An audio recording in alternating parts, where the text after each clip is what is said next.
సమూయేలు మొదటి గ్రంథము 21వ అధ్యాయము. దావీదు నోబులో యాజకుడైన అహీమెలెకు నొద్దకు వచ్చెను. అయితే అహీమెలెకు దావీదు రాకకు భయపడి, నీవు ఒంటరిగా వచ్చితివేమని అతనినడుగగా, దావీదు, రాజు నాకు ఒక పని నిర్ణయించి, నేను నీకాజ్ఞాపించి పంపిన పని ఏదో అదెవనితోనైనను చెప్పవద్దనెను. నేను నా పనివారిని ఒకానొక చోటికి వెళ్ళ నిర్ణయించి తిని, నీ యొద్ద ఏమియున్నది?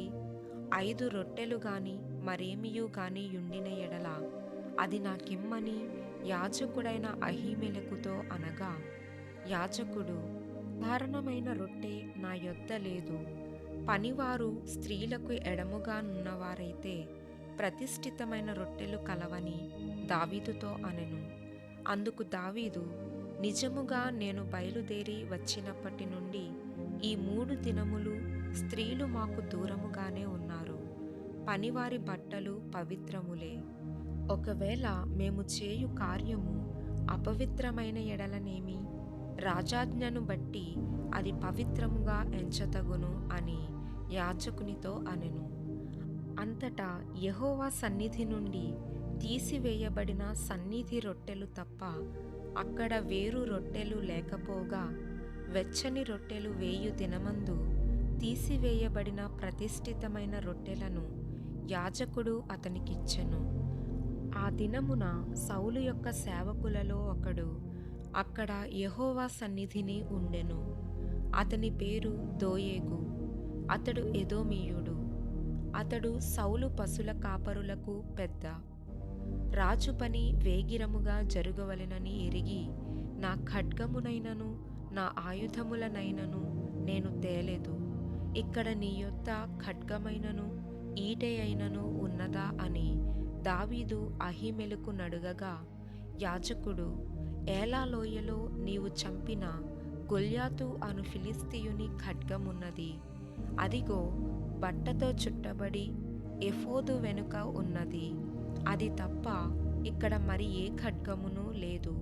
దాన్ని తీసుకొనుటకు నీకిష్టమైన ఎడల తీసుకొనుమనగా, దావీదు, దానికి సమమైనదొకటియు లేదు, నాకిమ్మనెను. అంతటా దావీదు సౌలునకు భయపడినందున ఆ దినముననే లేచి పారిపోయి గాతు రాజైన ఆకీషు నొద్దకు వచ్చెను. ఆకీషు సేవకులు, ఈ దావీదు ఆ దేశపు రాజు కాడా?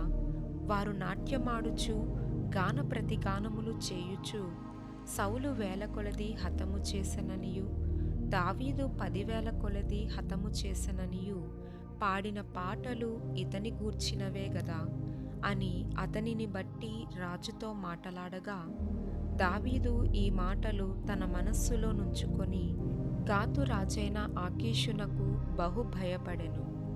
కాబట్టి దావీదు వారి ఎదుట తన చర్య మార్చుకొని వెర్రివానివలే నటించుచు ద్వారపు తలుపుల మీద గీతలు గీయుచు ఉమ్మి తన గడ్డము మీదికి కారనిచ్చుచూ నుండెను. వారతని పట్టుకొని పోగా అతడు పిచ్చి చేష్టలు చేయుచూ వచ్చెను.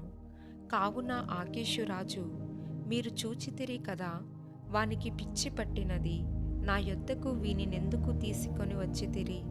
పిచ్చి చేష్టలు చేయువారితో నాకేమి పని? నా సన్నిధిని పిచ్చి చేష్టలు చేయుటకు వీని తీసుకొని వచ్చితిరేమి? వీడు నా నగరిలోనికి రాతగునా అని తన సేవకులతో అనెను.